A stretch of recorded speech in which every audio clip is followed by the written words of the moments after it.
ലോകത്ത് അസാധാരണ സംഭവങ്ങളാണ് ഉണ്ടാകുന്നത്. വെനിസ്വേലയുടെ പരമാധികാരങ്ങൾ വകവെക്കാതെ ആ രാജ്യത്ത് കടന്നു കയറുകയും ആ രാഷ്ട്രത്തിൻ്റെ തലവനെ തന്നെ അമേരിക്കൻ സാമ്രാജ്യത്വം ബന്ദിയാക്കുകയും ചെയ്തിരിക്കുകയാണ്.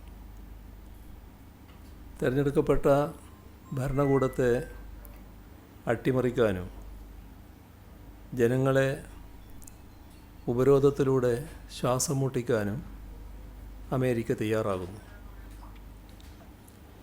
ഈ നികൃഷ്ടമായ കടന്നുകയറ്റത്തിനും ഹൃദയശൂന്യതയ്ക്കുമെതിരെ ലോകമെമ്പാടുമുള്ള ജനാധിപത്യ വിശ്വാസികളുടെ ശബ്ദം ഉയരേണ്ടതുണ്ട്.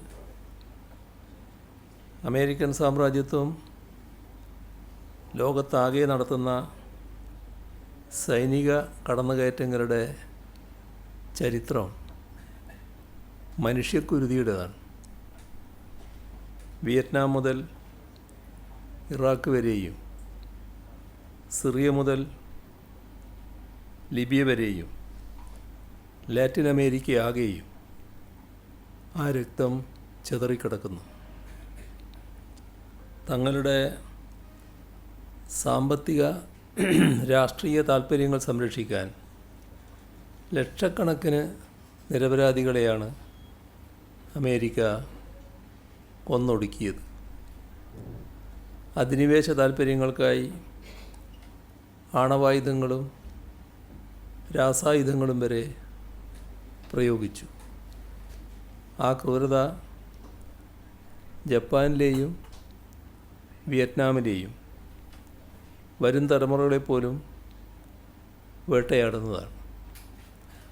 ഇറാഖിലും സിറിയയിലും അമേരിക്ക വിതച്ച വിനാശങ്ങൾ ആ രാജ്യത്തെ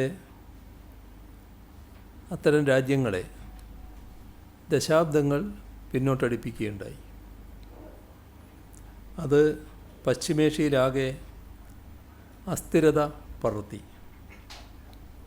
അന്താരാഷ്ട്ര നിയമങ്ങളെയും മനുഷ്യാവകാശങ്ങളെയും വെല്ലുവിളിച്ച് തങ്ങൾ ആഗ്രഹിക്കുന്ന ഭരണമാറ്റം അടിച്ചേൽപ്പിക്കാൻ രാഷ്ട്രങ്ങൾക്കുമേൽ അമേരിക്ക അതിക്രൂരമായ ആക്രമണങ്ങൾ നടത്താൻ മടിക്കുന്നില്ല. ഏറ്റവും ഒടുവിൽ വെനിസ്വേലയിൽ കണ്ടത് ഇതുതന്നെയാണ്. ഇന്ന് വെനിസ്വേലയിൽ സംഭവിച്ചു. നാളെ ലോകത്തെ മറ്റേതൊരു രാജ്യത്തും ഇത് സംഭവിക്കാം.